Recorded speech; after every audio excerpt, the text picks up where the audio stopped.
Bismillah, alhamdulillah, salatu wa salamu ala rasulillah wa ala alihi wa sahbihi wa man wala wa ba'd. The date today is 12th of Safar. We're continuing from where we left off last time, the Sutrah and the obligation to have one. When he sallallahu alayhi wa sallam prayed in an open space where there was nothing to use as a sutrah, he would plant a spear in the ground in front of him and pray towards it with the people behind him. Right.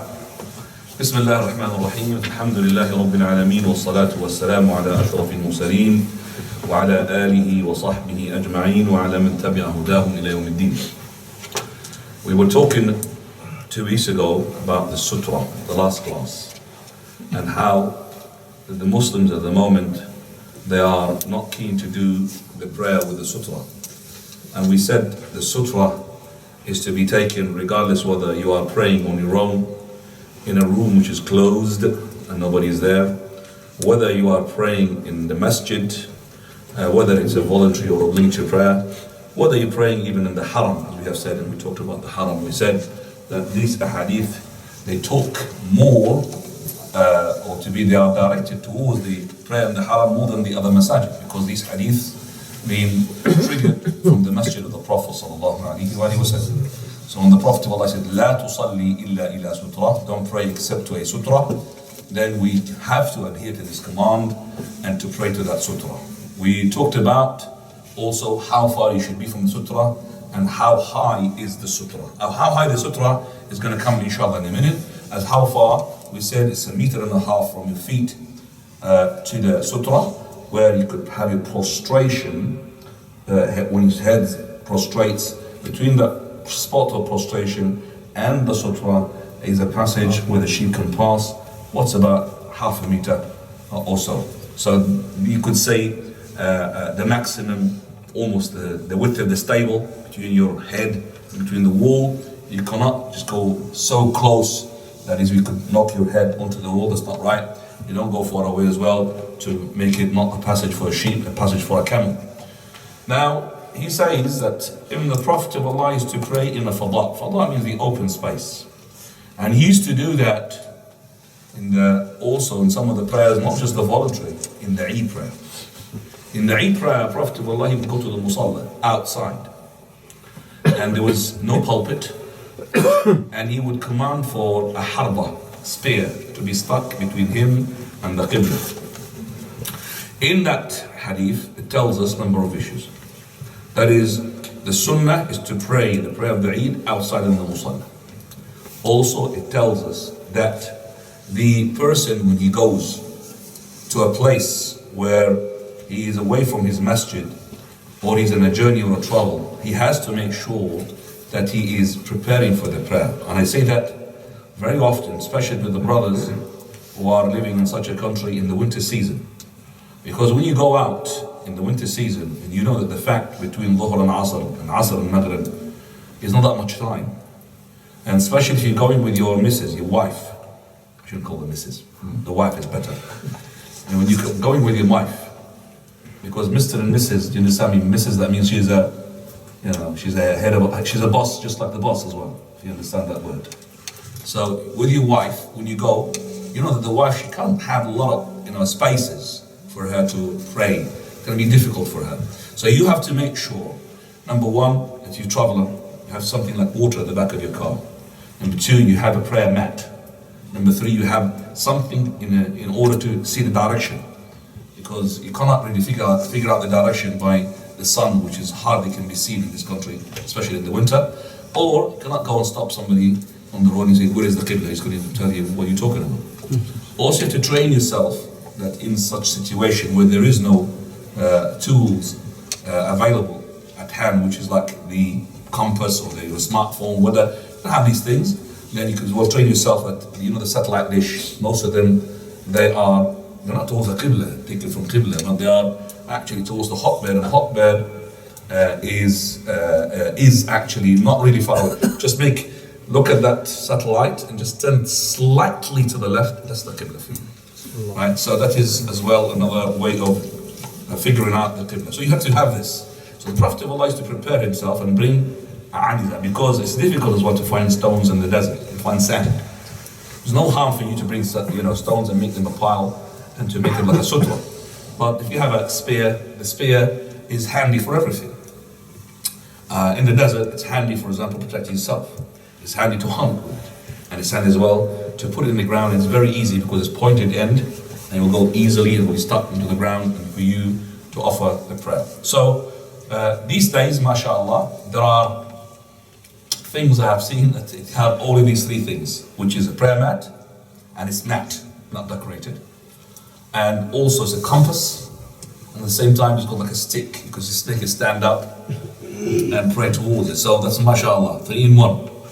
So these things are very handy, especially if you're traveling, and especially in this country. It's not like the masjid. And I would urge everybody to have an application, tells him where is the nearest masjid from him, and what type of masjid it is. Because they lump everything. I'm not just saying even the Brailways, they put the Qadianis as well in them. So Qadianis, Brailways, all of them in these applications. So you have to figure out somehow, maybe this application will tell you which masjid it is. I'm not saying it's not allowed to pray in a Qadiani masjid, but I'm saying it's not allowed to pray behind a Qadiani person. There's a difference.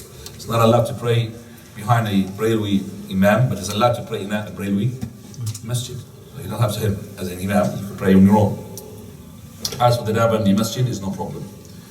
Now, the Prophet of Allah would make the harba in front of him, and then the people would pray to what?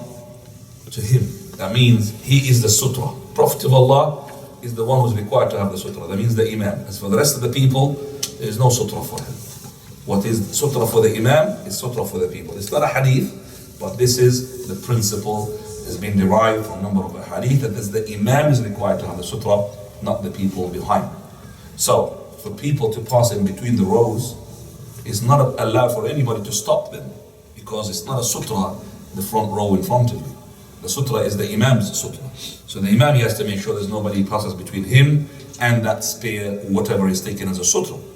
But as for the people, no, you can really pass in between, and no problem, because as I said, the imam's sutra is a sutra for the people behind it. Continue, please. Sometimes he would set his mount sideways and pray towards it. Okay.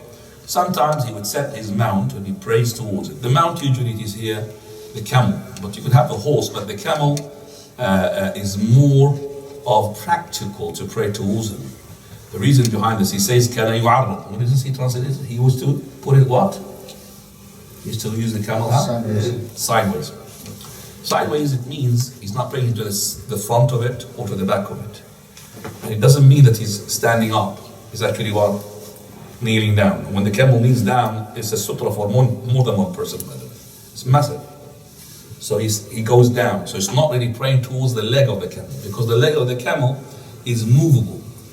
You're going to be moving with the leg, okay? Because you're not praying to, you think that the body of the camel, if it's standing up, this is my sutra. No, what is stuck to the ground is the sutra. So if the leg stuck to the ground and is standing up, it's only the leg that is the sutra. So if I'm praying, for example, this is a good example. For the stable, then the sutra can be only 2 positions. This leg and that leg. In the middle is not a sutra. That thing which is here is not connected to earth except by these 2.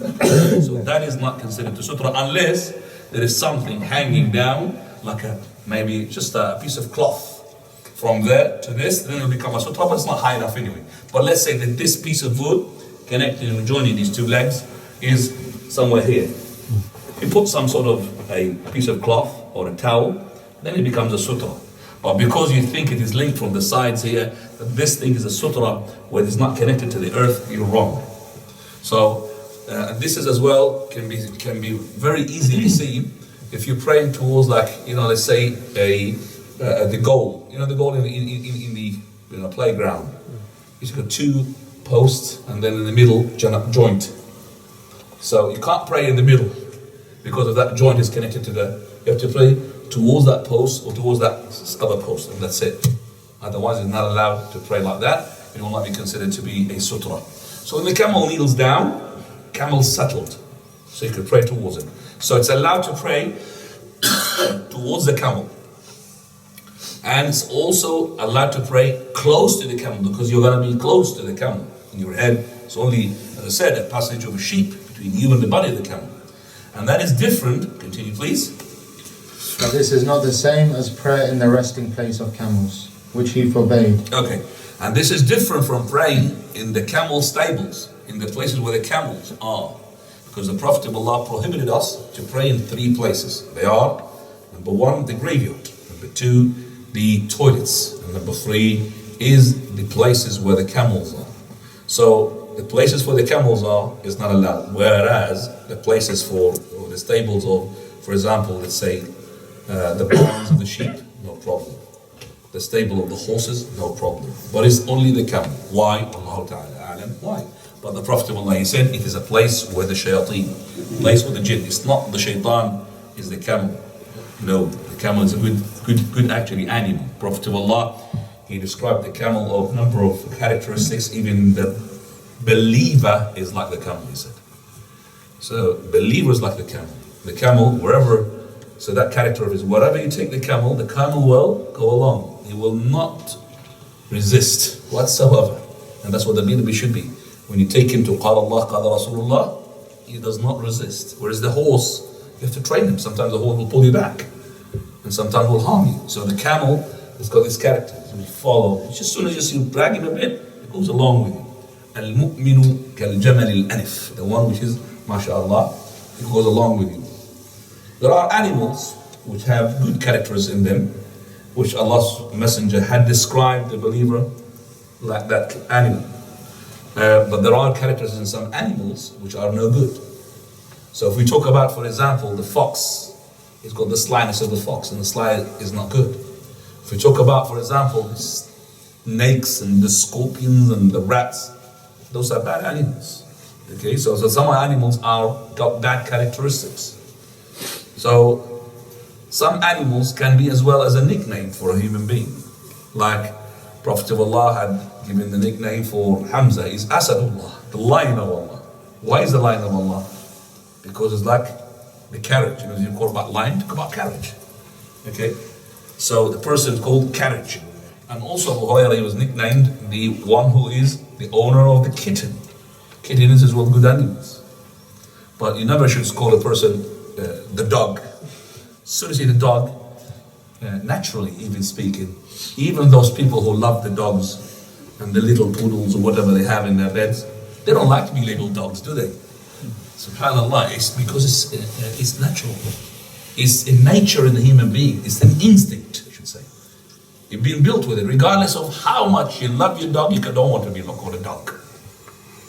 But the lion, you're so scared of him. You don't like to have a lion as a pet. But yet, you like to be labeled what? Lion. A lion. Because a lion is a lion. He's a person, you take, an animal, take the carriage from him. We're not going to take the laziness. The camel sometimes, the lions are lazy, they're always sleeping. But the lion is, and he's had more than one wife as well. MashaAllah, he's got more than one wife. So as well, you take that as well.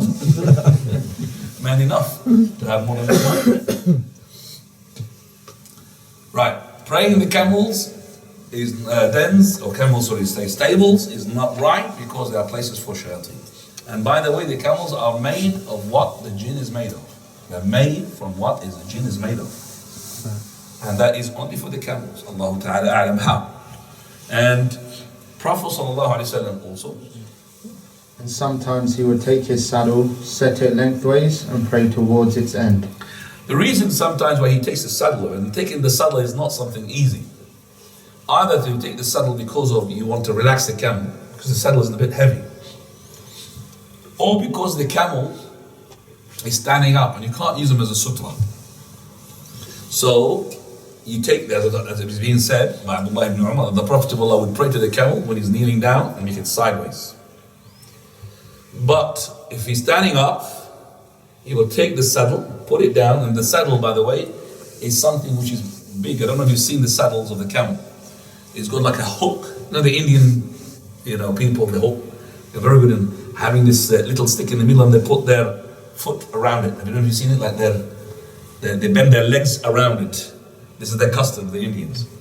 And they put it as well on top of the elephants. So that is the saddle on top of the camel. It's got like a a backbone to support the what? The right. This backbone, Prophet Allah used to use it as what? As a sutrah. Now this backbone, it has a minimum height. And this is why they said the sutrah is got a minimum height. What is the minimum height of it? Is a dhira'. Dhira', which is between the elbow and the end of your middle finger. That's the dhira'. And the dhira', according to Ata ibn Abi Rabah rahimahullah, he says that mu'khiratul rahl, that is the end of the backbone of these, is about dhira', and the dhira' here is a Hashemite dhira', which is about 45 or 40 centimeters or longer. So I could say that if I want to represent the height of the sutrah, the minimum one, okay, so I would say, right, like that. So from here to there, that's the minimum what? Of the sutrah. From there to there. So I'll put this one just a bit higher, like that. That's the minimum sutrah. Don't go below that. And also, we want to make sure that you don't pray towards the line, because there's a hadith which is not authentic, that the Prophet Allah made a line like this, and he prayed towards the line. The line is not a sutrah, because has he got the minimum height for the sutrah? Remember, you have to have a minimum height. It doesn't matter how high it is, we are concerned how low it is, how short it is.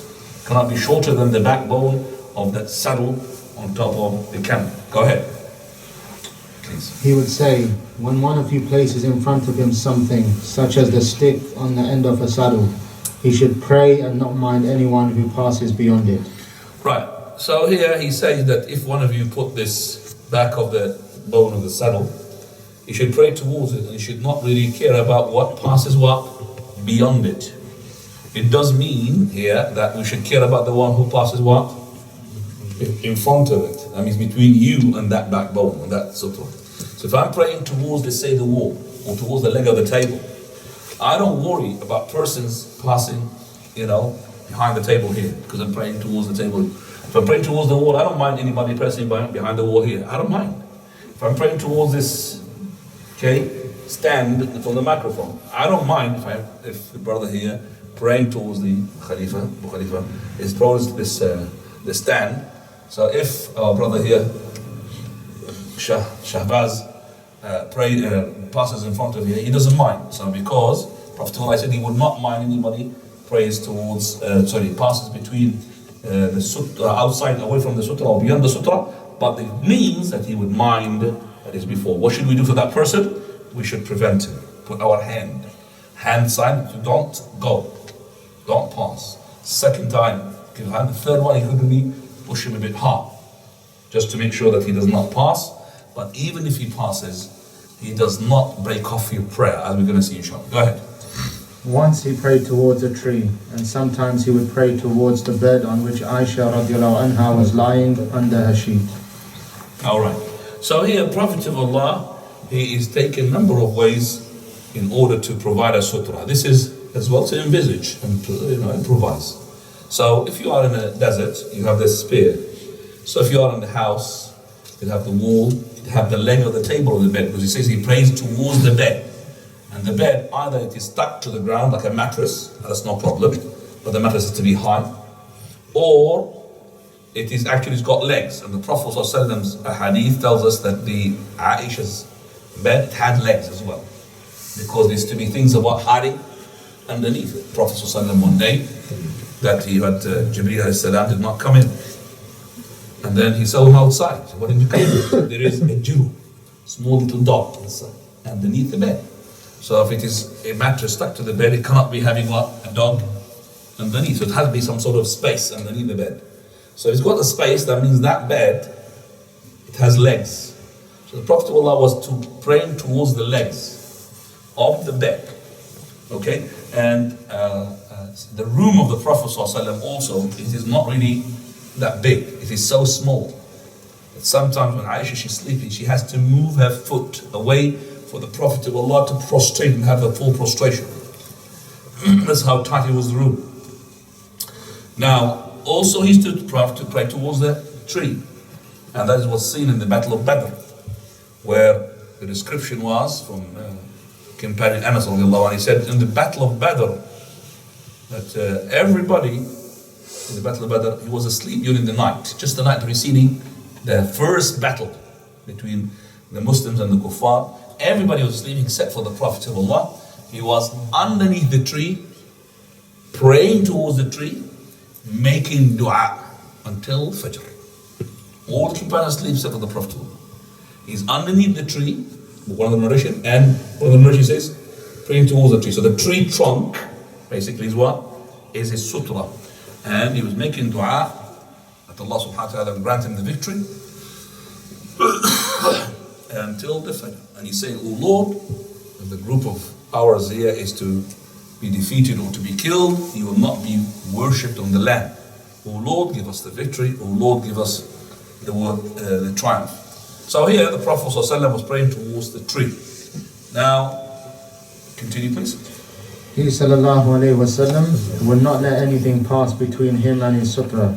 Hence once he was praying when a sheep came running in front of him. So he raced it until he pressed his belly against the wall and it passed behind him. Right. It says here the Prophet ﷺ, he did not let anything to pass between him and the sutra.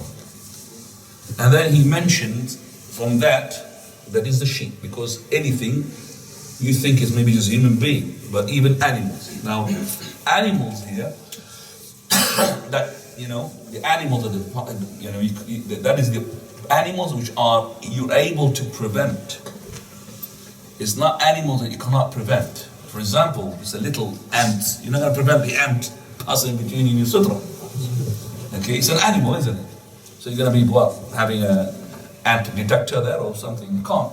So something which is that has a body basically, and the sheep is the smallest one, could be imagined just an equal to the baby. And when the Prophet does not leave anything to pass between him and the sutra, so if the thing which is in front of him has intellect, that could really understand, he will use the hand to stop him because he understands.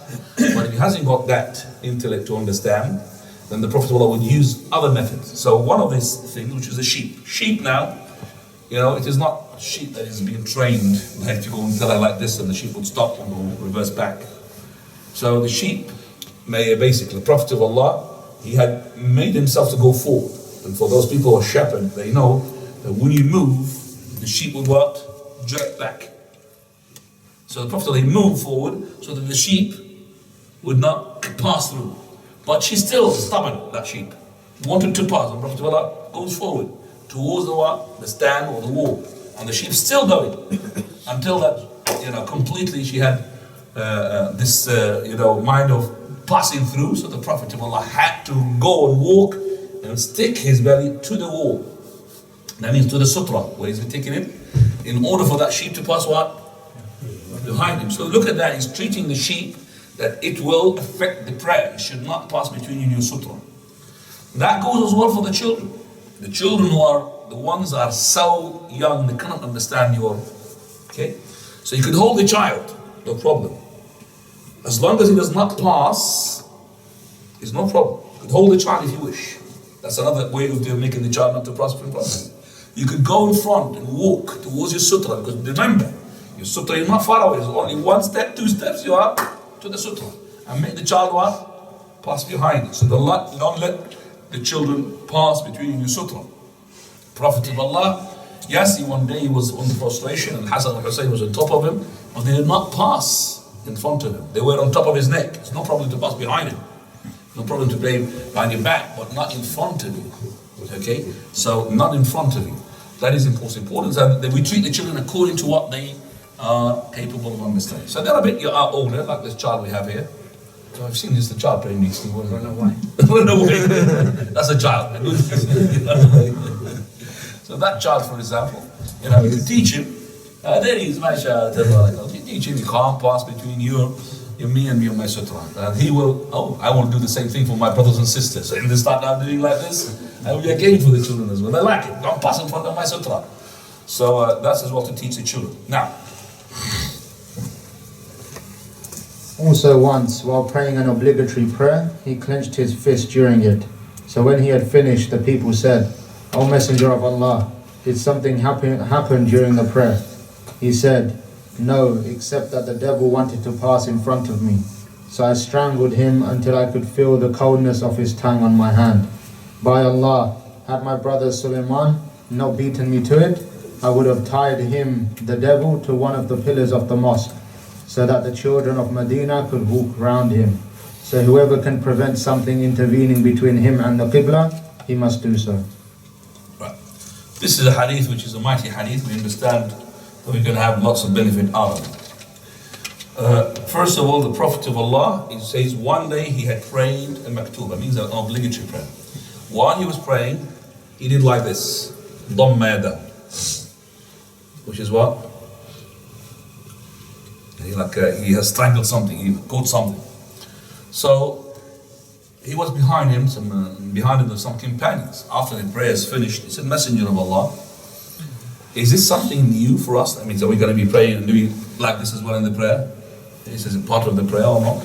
He said, no, it's not part of the prayer. Do you remember the hadith of that, taking in the shoes? Prophet of Allah took the shoes in the prayer, everybody took the shoes. They thought, well, it's part of the prayer. Same thing he was asking, Prophet of Allah, should we do the same thing as well like you as well? And, because the companions are following the Prophet to the letter. They don't really argue. This is something new in the prayer? No. He said, no. But Shaitan, he wanted to pass between me and my Sutrah. Shaitan wanted to pass between me and my Sutrah. Now, so this Shaitan, Prophet of Allah, he had seen him. Now, the shayateen on their real form were not able to see them. Whether we are prophets or whether we are human beings. We can't see them. But sometimes Allah subhanahu wa ta'ala gives power to some prophets at a certain time to see something that we can't see. Prophet of Allah used to see behind him, isn't it? Prophet of Allah one day he was sitting with Abu Bakr radiallahu anhu. And Abu Bakr radiallahu anhu having a person insulting him once, twice, third time, and Abu Bakr not replying, and the Prophet of Allah is smiling. As soon as Abu Bakr started to reply, Prophet of Allah left. So Abu Bakr said, Messenger of Allah, you have seen him insulting me more than once and I didn't do anything. And as soon as I started to reply back, you just left.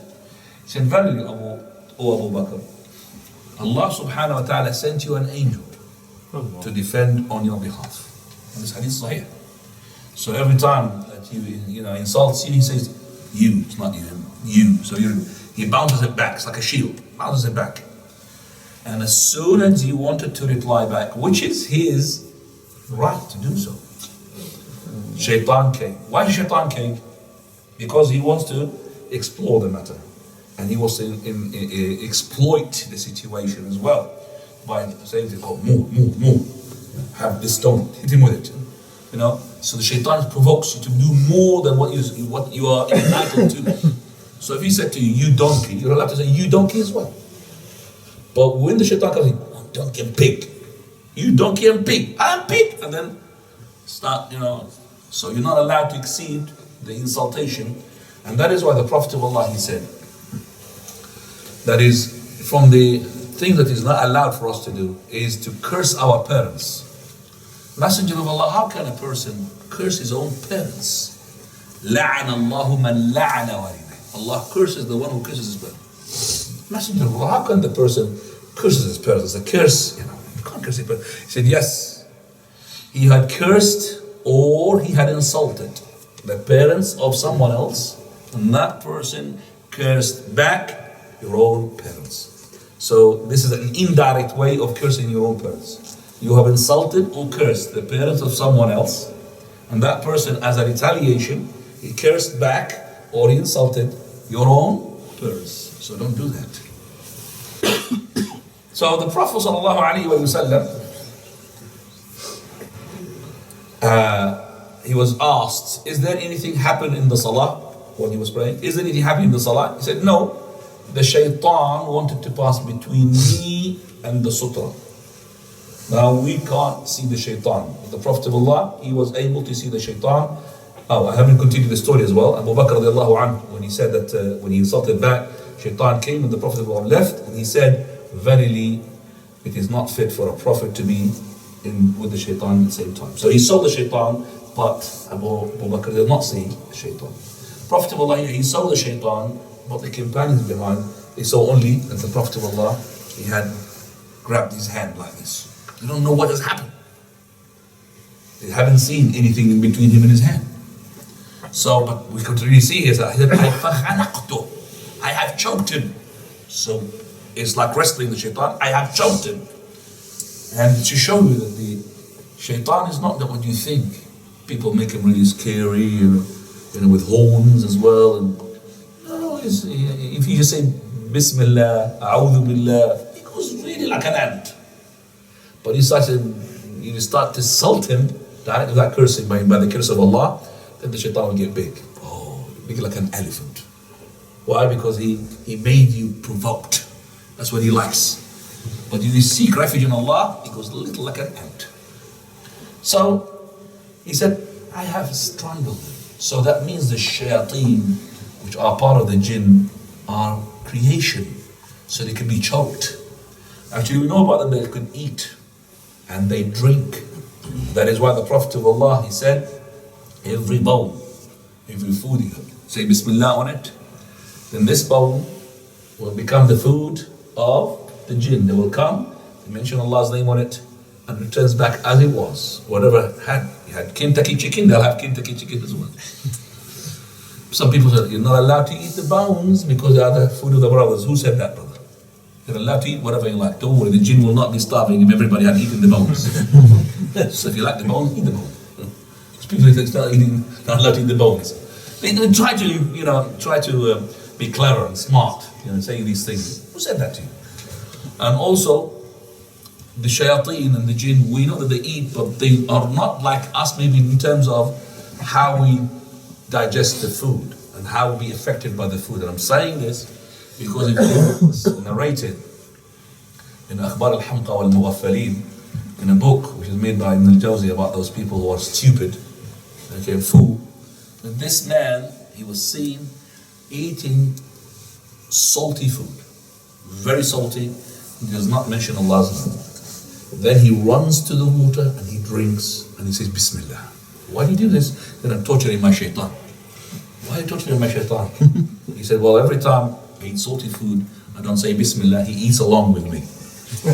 So I keep him eating until he's really in need of water. I go up to the water, Bismillah, so he's choking now, subhanAllah. First of all, how do you know that shaitan is going to choke from the salty food? Number two, how do you know that maybe he's laughing at you? You will eat, he's not going to eat the salty food. He doesn't like it. How do you know that he's in need of water after he eats salty food? All of that, how? You're a prophet? So you are actually a fool man, you're fooling yourself. So the Prophet of Allah, he said, I have strangled him, and you could strangle the shaitan by the power of the deen and the iman, and that's why the shaitan used to run away from Umar al-Khattab. حتى وجدت بَرْدَ لسانه على يديه, until I found the coldness of his tongue. And he's got what? He's got a tongue. Shaitan has got a tongue. قال حتى وجدت برد لسانه على يديه. So when you choke somebody, it becomes what? Cold. Because he's about to die. Same thing with the shaitan, they become cold. Until I found the coldness of his tongue on my hand. So it's a physical body.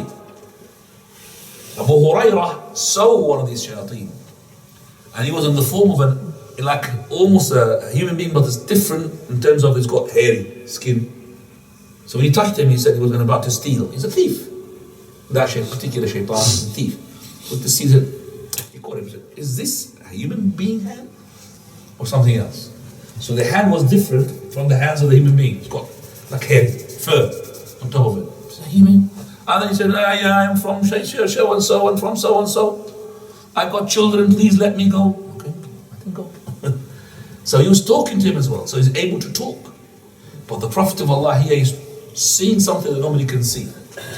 And he said, Wa'aymullah, by Allah. And the Prophet of Allah, normally when he makes an oath, he makes the following oath. وَالَّذِي نَفْسُ مُحَمَّدٍ بِيَدِهِ, by the one in whose hand is the soul of Muhammad. That's his normal oath. But when he says Wa'aymullah, as well, it's the type of oath. Wa'aymullah. But it's not really that much. And if you look at this normal oath of the Prophet of Allah, by the one in whose hand is the soul of Muhammad, why is he mentioning Allah's hand? By the one in whose hand? Whose hand? So if the hands, as those people from the Ash'ari or those people from, for example, the Jahmiyyah and Mu'tazila and all of those firqats which are deviated, they say that the hands means what? Power. Or it's got no meaning of it. Why is the Prophet of Allah is using that time and time again? By the way, it's gone off. Bismillah. Is that jinn? Bismillah. Yes. It's okay, it came back. I'm not joking, it could be jinn. He doesn't like us to talk about it. You think I'm joking? No, I'm not joking. They play around. So don't be scared, brothers.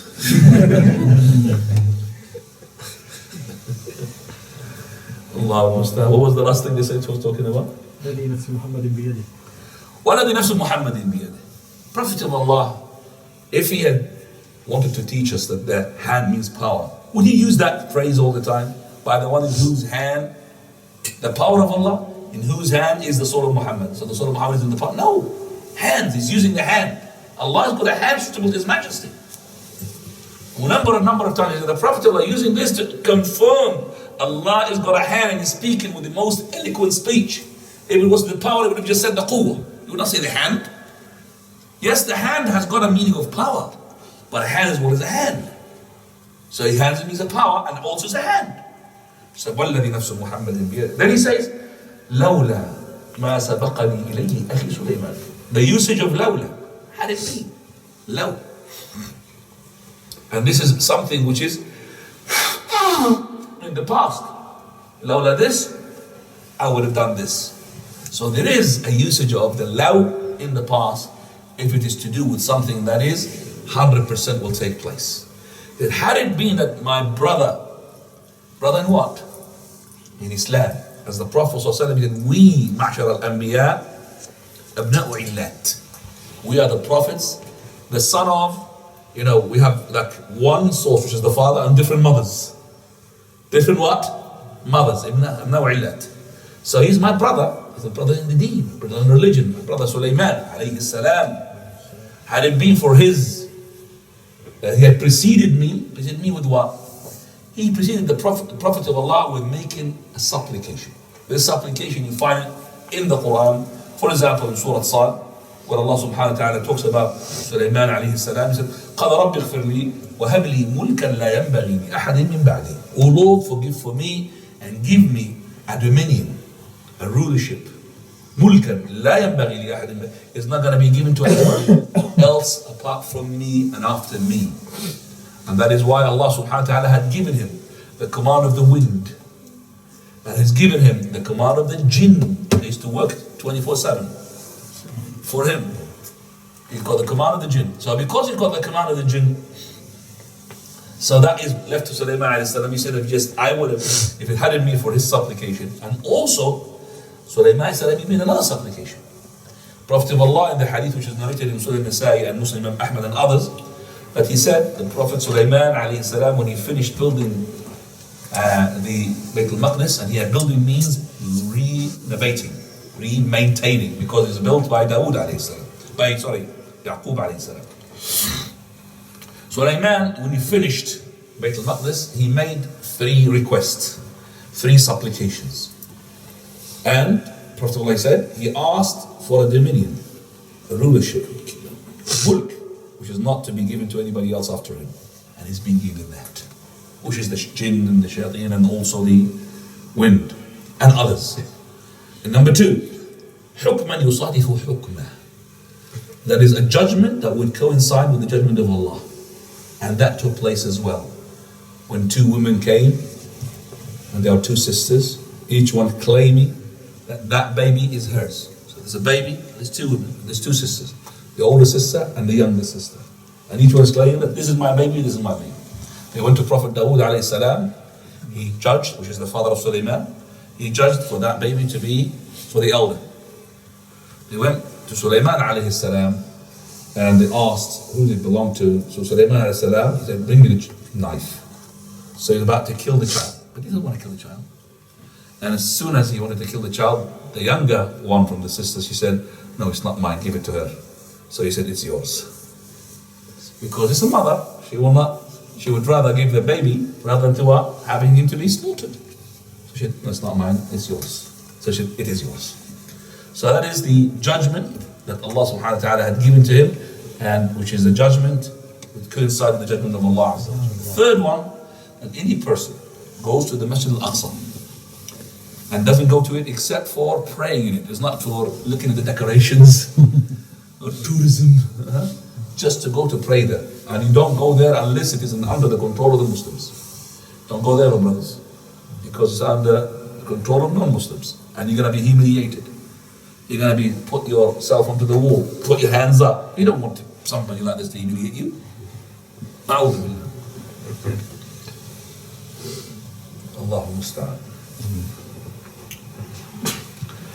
So he says that the Prophet ﷺ, he said that any person who wants to go to Jerusalem and pray there, just for the intention of praying there, he will return back just like his mother giving birth to him. That means he's resetting his meter, 0. He said, I hope that Allah has given it to him. He's given it too, but he hasn't given the assurance from Allah Azza wa Jal for the third one. Hopefully he's given to him as well. And you know that the moment Jerusalem is under those people who are the Jews, and they are with the, I could say the ruler, with the verdict of all the nations these days that they are oppressors. And everybody who was just, he would see with clear eyes that these people, they are persecuting the Muslims in that land. Now, you could see that how I'm scared to talk about them. Because we talk about these people, straight away they know what's going to happen to you.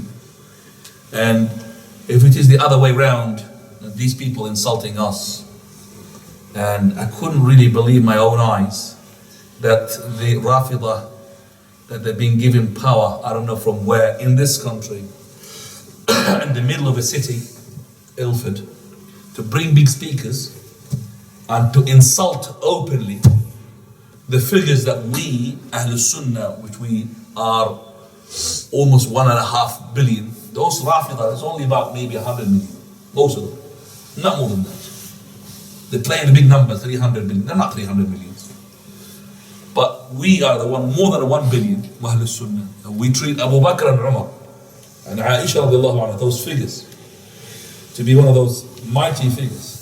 That this person is being given the power, putting the loudspeaker and shouting his head up. When I seen it on the video clip, Abu Bakr curse, Umar curse, Aisha curse. Would they allow this for us to go and curse these people? How can this thing happen? How can it be? I think this is something preparing for something big, by the way. I don't know what is they're preparing for. But these people to give it the power in the middle of the town center in Ilford there, and to speak, there's no video of it, and to say in English, not in Arabic, in English, and to curse the figures of Ahl Sunnah, how many they are, respect, it's unbelievable. Either the authority, they don't know what they're talking about, or they don't know what is going on, something else as well. But if they're not going to stop this, it's going to be like civil war inside England. Because people are going to be, they're not going to accept somebody insulting what. You cannot, your freedom ends when you step on my freedom. And that's known. Your freedom ends when you step in my freedom. I'm not allowed to insult your own respected guys. I'm not. I could criticize them in terms of with proof and everything, but to insult them just like that and curse them like this. If I curse someone and I've just went to the police station, he's cursed me, that person, what, he going to be taken in law or be told off by the police? He will be told off. They will do something to him, at least don't, and if he exceeds, don't come to his, his area with a circumference of 1 mile or whatever. But this guy openly cursing a person whom not just one person respect, millions, most of the Muslims in this country. I can't believe what is going on. Allahu musta'an. Prophet sallallahu alayhi wa sallam said, had it been for that supplication, I would have tied him to the pillar of the masjid. So jinn, you could tie him up. Even the jinn is scared, like that shaitan that Abu Hurairah was talking to. I got you. If it was what you think powerful and you could change into air and run away, you could have just said that to him. What, are you going to touch me, Abu Hurairah? And he couldn't do it. So Abu Hurairah held him, he can't transform himself to anything. He was begging him, crying. He never knew the Prophet Abu Hurairah that he was talking to the shaitan. He never knew that. So the Prophet could have just tied him up to the pillar of the masjid. The masjid has got pillars and it's made of the palm trees.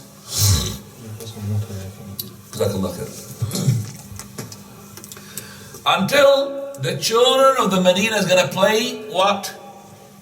With him. What do you mean play with him? That means kick him and hit him and smack him.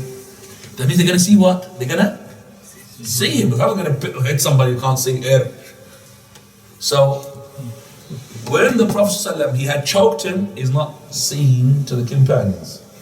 But if he if it wasn't for the Sulaiman's supplication, he would have made him to be seen now. Tied him up, and he would be the real one now. Come on, smack him. Children, play around with him, punch him.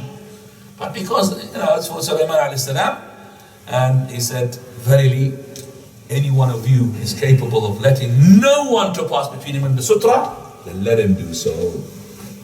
Now, you're not able to see shayateen passing in front of you. But we know from the hadith of the Prophet of Allah, take a sutra so the shaitan will not pass. Take a sutra so the shaitan will not pass.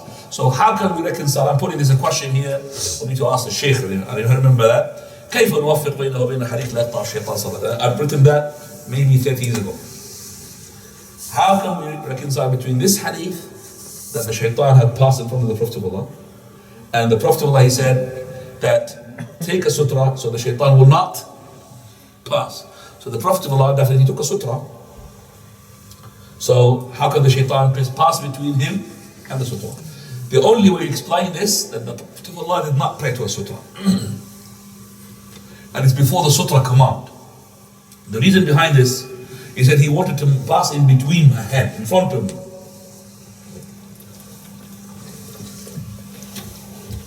That's how we could really reconcile. That is, he wanted to pass because there was no. And that is what I'm going to say to you. If you take a sutra, nothing will harm you. Regardless whether that person passed between you and the sutra or beyond the sutra. Your prayer will be valid. So if he's between you and the sutra, try to prevent him. You couldn't prevent him, he passed. Nothing happens to your salah. So who is the person who's vulnerable? The one who's got no sutra. He's vulnerable. If he passes between him and his prostration spot, if it's a woman or a donkey or a black dog, as we're going to see, then it's going to be jeopardization of the whole prayer. Let's continue this. He also used to say, when one of you prays towards something which is a sutra between him and the people, and someone intends to cross in front of him, then he should push him in the throat and repel as much as he can. In one narration, he should stop him twice. But if he refuses to not pass, then he should fight him, for verily he is a devil. For he's a devil, or he's got a devil with him? Go ahead. He also used to say, if the person who passed in front of someone praying knew the sin on him, it would be better for him to wait 40 than to pass in front. 40, we don't know what is 40. 40 days, 40 years, God knows. 40. So it's better for him not to pass between the two. He should wait. Can he, what is it? Abu An-Nadr said, I do not remember exactly whether he said 40 days, months or years. Right, can you just tell us please, there's a footnote regarding the jinn. Footnote number 4. It's before that. First. Footnote which you pass. It says Ahmad al-Daraqutni Tabarani. It's number 2. Footnote number 2. Yeah, read that please. With a Sahih Isnad and similar in meaning to this hadith is found in Bukhari and Muslim, and others on the authority of several companions. It is one of the many ahadith which the Qadiani group disbelieve, for they do not believe in the world of the jinn which is mentioned in the Quran and the Sunnah. Their method of discarding the text is well known. If it is from the Quran, they change its meaning. For example, say has been revealed to me that a group of jinns listen. They say, i.e. a group of humans. I mean the jinn is a human, so it's a different type of human. Like من الجنة والناس, Surah الناس, من الجنة والناس. They say Jinnah is a highly type of people, but they're not the jinn. That's what they believe. Now, Making the word jinn synonymous with human. Hence they play with the language and the religion. If it is from the sunnah, then if it is possible for them to change it with a false interpretation, they do so. Otherwise they find it easy to declare it to be false. Even if all the imams of hadith and the whole ummah behind them are agreed on its authenticity, nay, it's being mutawatir, may Allah guide them. look at that. Look at that. Look at the difference between the Imam al-Albani rahimahullah when he talks about Qadianis and those Rafida when they talk about Abu Bakr and Umar. Those people, they cursing Abu Bakr and cursing the ones who are what? Following Abu Bakr. This person openly is saying to the people in English, why people saying that Islam has got terrorism? He said, time is enough now, and there's no sensitivity about this subject. We will talk about this terrorism, as long as this Islam of Abu Bakr and Umar, then this is the terrorism. So he's trying to, with the help of I don't know who's behind him, to say that the Shia that represents the peace.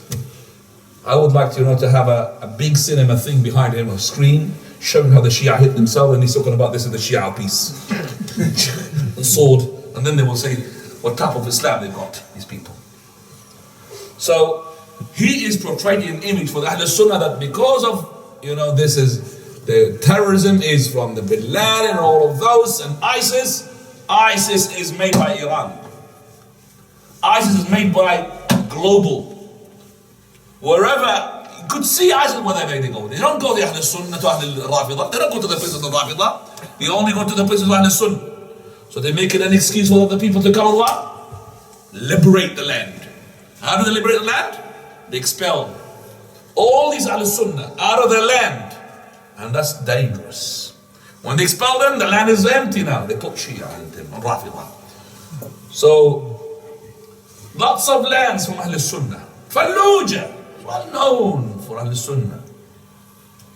There is one which is, I can't remember the area, which is next to Iran. There's been now no Sunnah in it whatsoever. Now the Mosul people are being kicked out. Not the Ahwas, no. داي لما ده لا لما يا شيخ منطقة مش نينا ولا الله المستعان. Anyway, but these people are big. Everything's been planned. There is ISIS. We're going to go and invade ISIS. Not for ISIS. ISIS is just a tool. May Allah kill these ISIS. Wallah. And I could say that because, they can't really say anything about that. Could curse ISIS, no problem. Okay, may Allah kill them, Allah. Allah, these people they are working with them. They are with them, 100%. But some people are being fooled. Allah understand. Right. Have you finished now? Yes. Right. Okay, before I want to talk about the Qadianis, Imam al-Albani says, Allah guide them. He didn't say Allah what? Curse them. Look at that. May Allah guide them. And listen to me now. You cannot say all people who belong to Qadianis are kuffar. You have to understand that. But all people who believes in the Qadiani Aqidah are kuffar. But simply because he is called Qadiani, he's a kafir. You cannot say that. Because not every Qadiani believes in the Qadiani philosophy. As long as he says La ilaha illallah Muhammadur Rasulullah, he had entered the gate of Islam with 100% assurance. He cannot get out of that door except with 100% as well proof. Once he gets into the Islam with 100%, I can't kick him out of Islam except with 100%. So I could say every person who believes in the Qadiani Aqidah, he is a kafir. Because from the Qadiani Aqidah, the prophethood is not being sealed. And the ayah, وَخَاتَمَ النَّبِيِّينَ, they say there's not khatam means the seal of the prophet, but the ring of the prophet Muhammad. And they believe that there is no jinn. And the jinn is part of the creation of Allah subhanahu wa ta'ala, and it's part of the belief in the iman of al-ghayb. And believe in the iman of the what? Of the ghayb. Ghayb is the belief also from the ghayb, al-imanu billahi, al-imanu bil-yawm al-akhir. to believe in the last day. So those jinn are part of the creation, and the Qadianis do not believe in that, and they come to the ayat which talks about the jinn, they twist the meaning of them, they come to the hadith of the Prophet of Allah, and they could say that this is not really authentic, or this one does not mean that, and Sheikh al-Albani said, may Allah guide them. Why do we say that? May Allah guide them. We say about the Rafidah, may Allah guide them, ya akhi. May Allah guide them. Because it's better dua. May Allah guide them. Because they're being guided, khalas, alhamdulillah. And I'll tell you what, these people now, they have shown their canines. Like this. They've shown it, that's it. No hiding. Before, they were hiding it. Now, before they can't curse like this openly. Now it's openly. They got the power. So if this is the curse, if they got the power, so they got more power, they're going to give you a screwdriver and a drill. Wallah, they hate you so much, they want to kill you. And for us, we hate for them to be on the kufr. We hate for them to be on this disbelief. The prophet they worship, or they follow, is not our prophet. The God that they worship is not our God. The companions whom they think they are the companions are not their companions. Ali ibn Abi Talib is not the same Ali ibn Talib that we believe in. What more do you want on a person? He says, Inna lil Husayni wa inna ilayhi raji'un. We belong to Husayn, and to him we shall return. This is only to Allah. He says, Inna lil Husayni wa inna. This is not a normal person. He's one of their musketeers, you know, one of the turbans, you know, big turban. They say it in front of the people, lots of people. Inna lil Husayni wa inna ilayhi raji'un. Allahu musta'an. I wanted to share with you something that from one of the video clips has been sent to me regarding one of the TV channels. I don't know which one. It's like a satellite channel in Egyptian. I think maybe it is called Qanat al-Safa, maybe. And the person, he had made a phone call to, which is the TV presenter program, to one of the Maraja, well-known Shia scholars of theirs. And he said, and he didn't really present himself as the broadcast, and it was live. I have read in such and such book that belongs to some Hassan Sadr that, you know, from the thing that is good, that to bring a boy, little boy who is amrat, like a nice looking boy, and, you know, to have train yourself onto the fahisha. Do you understand me? Bring the boy, the little boy is beautiful, to train yourself onto the fahisha, and I'm going to explain further because of the children here. So he said, the one who is the headed turban, he said, I've got a book here. Oh, don't say something which is not right. So he put the book, said, that's the book, and he started now reading on the other end of the phone, and he began to read, and he says that. He said, yeah, well, that it means, and then he now smelt Ahl Sunnah, this Rafidah, the one on the other end is Ahl Sunnah. He said, you, and you are Aisha, and he started insulting. Straight away, Aisha, and come on, Jim. From the end of it. Because every time you touch, Bismillah. Bismillah. What's this? The jinn cut this one. You can use this. Bismillah. That's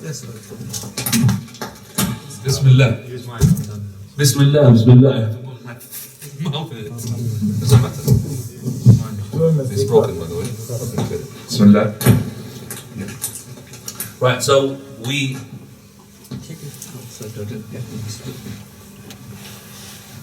Okay. What was the last thing you said? You smell that from Ahl Sunnah. As soon as he smelled Ahl Sunnah, they said, may Allah curse Aisha, may Allah curse A'udhu Billah Fatima, may Allah curse Abu Bakr and Umar. And you are from those people who belong to these things. So these people, they don't really now at the moment hide their aqidah. Before they used to hide it. Why? Because they think the power is not theirs. And they call it at-taqiyya. Not tuqiyya, at-taqiyya. Taqiyya means to hide your beliefs and not to show them to the people. He used to say, a man's prayer is cut off when there is nothing such as the end of a saddle in front of him by a menstruating woman, a donkey or a black dog. Is that what he said, menstruating women? Yes. That's wrong translation. Adult women. Not menstruating women. How can we going to ask the women, are you menstruating or not? What's this? He used to say, a man's prayer is cut off when there is nothing such as the end of a saddle in front of him by an adult woman, a donkey or a black dog. Abu Dhar said, I said, O Messenger of Allah, why the black dog rather than the red one? He said, the black dog is a shaitan. Right, this hadith, Aisha radiallahu anha, when she heard it from Abu Hurairah, she didn't know that the Prophet of Allah had said that. The hadith says that the prayer will be cut off if you don't take a sutrah. A sutrah minimum is like the backbone of that saddle, remember? Of the camel. So it will be jeopardize your prayer if you don't take the sutrah by the following three things. That means those three will cut your prayer completely. Whereas, if it's not from these three, it will break your prayer, but not completely. Half of your reward will be what? Disappeared. That you could add as well to the hadith. That if any person had someone, when he's praying, he did not take a sutrah, and someone had passed, like from men, or an animal, not a woman who's an adult, not a black dog, not a donkey, then half of his prayer is knocked down. Half of his reward is knocked down. And I'm telling you, if your half of your prayer is knocked down, I don't think you've got a lot of reward to gain. Because the Prophet of Allah, he said, the person when he prays, that nothing will record it from his prayer except, and he started by half. He started, when the person prays, nothing will be recorded from his prayer as to be a reward except by half. Then he went down, quarter, then a fifth, and then a sixth, seventh, eighth, ninth, tenth of the prayer, or he will not have anything recorded for him. So if you are a person who's good in your prayer, you're going to get what? Half. So if already your half is gone because of that person passing for the sutrah, what are you going to get what? Nothing. Zero. The first half is gone. So I need to take a sutrah. But if it is one of those three things, al-mar'atul ha'ad means the mar'atul baligh, the woman who is an adult, not the children. Number two, the donkey, the domestic donkey, not the zebra. Number three, the kalb al-aswad, the black dog. Prophet of Allah, what is the black dog from the red dog? What's wrong with the black dog? The black dog is shaitan. So the black dog, the one which has got black fur, completely no grey or white or anything in it, is shaitan. You're not allowed to take that dog, whether it's even a police dog, or for example, you could take it as a guard dog, or a shepherd dog, or a blind people leading dog. It can't be taken. Black dog is supposed to be killed, not in this country, because the law doesn't allow you. But in Islamic, black dogs are shayateen. Now, any person who's not a Muslim, he would think about us, you these barbaric people. The poor black dog, I think he is something like devil. Because they don't talk from manual. They run their life with what they see. But we run our life by a manual. And the manual has been set by Allah subhanahu wa ta'ala in His Quran and His Sunnah of the Prophet sallallahu alaihi wasallam. And if you don't have a manual to run your life, you're going to mess up your life. It's exactly like trying to play with a laptop and you don't know what is this laptop is for. Or what does that button is for. So if you don't know what is this for, you give this to somebody from the Stone Age. Give this. He would think if it's a jinn, shayateen, you throw it.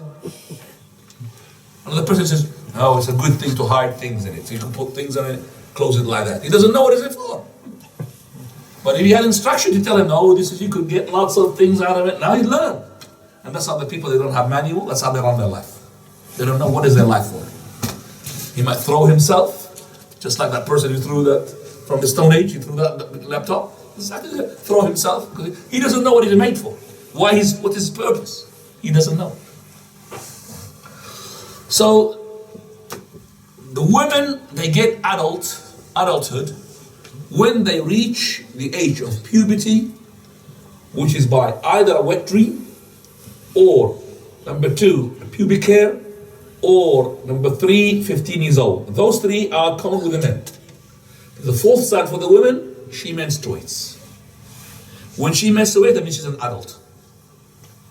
As for the Aisha radiallahu anha complaint, when she heard the hadith from Abu Hurairah, she said, شَبَّهْتُمُونَ بِالْحَمِيرِ وَالْكِلَابِ. You have made us looking like donkeys and black dogs. You know, we are women, are like dogs. And this interpretation of Aisha, which is authentic, it's been taken by some of those scholars who want to say that this hadith is what? Is not authentic. So they say, well, look, Aisha is complaining, we don't believe that this is right. But this hadith is Sahih Imam Muslim. And it's authentic. Now Aisha's interpretation and justification of what she said is that she said, Prophet of Allah used to pray and I am between him and the Qibla. So how can you say that the woman would break off her prayer or the person's prayer? And I used to between him what? And the Qibla. And every time he wants to prostrate, he would not nudge me on my foot and I would move my foot and he would prostrate. So she says, how can it be that I will jeopardize the prayer? First of all, the answer is from two sides. Number one, that the Prophet ﷺ, he was praying towards the leg of the bed, he's not praying towards Aisha. Number two, the crossing is to go from one side to what? To the other. So if a woman goes from one side in front of the person, and that person, he said like this to her to go back, and she went back, that's not crossing. So the woman stood in front and did not go to the other side, it is not called what? Crossing. Now you understand how Aisha radiallahu anha, she was complaining or she refused to take the hadith because she never thought it was the Prophet of Allah said it. She thought it what? Abu Hurairah had said it, not the Prophet of Allah. She knew the Prophet of Allah, she would say they would surrender. And that's why she corrected number of ahadith for Abu Hurairah. And Abu Hurairah, by the way, he just embraces the land in the last 4 years of the life of the Prophet of Allah. And that is why Abu Hurairah radiallahu anhu, you know, if you look at the second volume of Muslim Imam Ahmad, 2/3 of that volume is for Abu Hurairah. He narrated more than anybody else, even though he had only 4 years of the life of the Prophet, less than 4 years. And he used to say that why I used to have this, because companions, they had lots of work, I didn't have any work. Companion used to, for example, not to follow the Prophet, I used to follow the Prophet. Companions, for example, they used to, for food, I used to have stones. Sometimes I wrap myself, I don't want food. I follow the Prophet of Allah. And also, he himself, Allah's Messenger, had given him the memorization of the hadith. When he said to him, Ifri thawbak, just put your garment like this, and he, Prophet of Allah, through the barakah, anything, just wrap it. That's the memorization of Abu Hurairah. So he used to memorize. And also Abu Hurairah, he was so delicate in relation to the hadith, that if he heard the hadith from the Prophet Allah, he said, Haddathani, Sami'tu, I have heard, Prophet Allah talked to me, he said to me. So he would say, because most of the hadith of Abu Hurairah is Qala Rasulullah. And if you look at the hadith, the hadith talks about something that is before Abu Hurairah embraced Islam. Why? How can Abu Hurairah write such a hadith? He's taken it from another what? Companion. But because it's so delicate, he would not say, I've heard the Prophet of Allah. Or the Prophet of Allah had said to us. He would say, Qala Rasul, Prophet of Allah said. That means there is somebody where? In the link. Do you understand what I'm talking about? So he would say, Qala Rasulullah. He would not say, Haddathani Rasulullah. Because the Prophet, he did not hear the Prophet of Allah. He heard it from another companion. Allahu Ta'ala a'lam. So that's how we contemplate between the hadith of Aisha and the hadith of this, which is the Prophet of Allah. He said, the donkey and the black dog and the women who are adults will break off your prayer completely. That means you have to repeat the prayer again.